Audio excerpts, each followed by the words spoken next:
नमस्कार, मैं डॉक्टर विनीत वानखेड़े, आशीर्वाद clinic diabetes thyroid and obesity care centre Nashik से बात कर रहा हूं। आज हम इंसुलिन के बारे में कुछ माहिती लेंगे।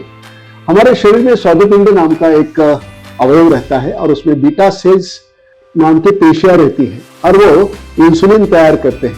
जब हम खाना खाते हैं तब उसका रूपांतर कार्बोहाइड्रेट, प्रोटीन और फैट में, और ये जो कार्बोहाइड्रेट जो है ये शुगर जैसा होता है और जैसा ही हम खाना खाते हैं तो हमारी शरीर में के खून की जो शुगर है, मात्रा है, वो बढ़ जाती है और कुछ ही मिनटों में सिग्नल मिल जाता है इंसुलिन तैयार करने वाले पेशियों को और वो इंसुलिन तैयार करती है और जो बढ़ने वाली शुगर है वो एकदम नॉर्मल में लाती है। ये नॉर्मल आदमी में होता है।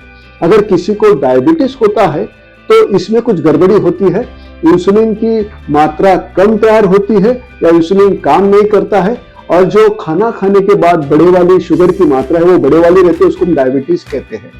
इंसुलिन ये प्रोटीन है एक और अमाइनो एसिड्स के चेन से बने वाला है। ए चेन और बी चेन, ए चेन में 21 रहते हैं और बी चेन में 30 अमाइनो एसिड्स रहते हैं और ये डाइसल्फाइड बॉन्ड से बंधे वाले रहते हैं।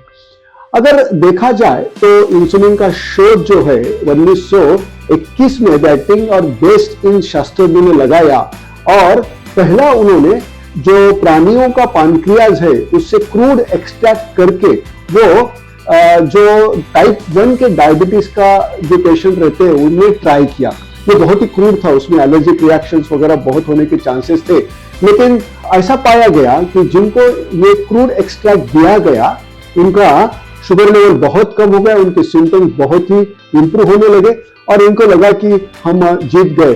और पहले उन्होंने फिर कुछ प्राणियों पे जैसे चूहों पे प्रयोग किए और बाद में उनको सफलता मिलती गई और उनको 1923 का नोबेल प्राइज दिया गया। आज करीब करीब 100 साल से ऊपर इंसुलिन हमारे जगत में है, मार्केट में है। और वैसा देखा जाए तो पहले जो क्रूड इंसुलिन थे जो एनिमल से बनाते थे, कुछ पक्षियों से बनाते थे, अभी वैसे नहीं है और उससे बहुत सारे साइड इफेक्ट होने के चांसेस थे। लेकिन अभी हम 1978 में डीएनए रिकॉम्बिनेंट टेक्नोलॉजी से इंसुलिन बनाते हैं, उसको ह्यूमन इंसुलिन कहते हैं।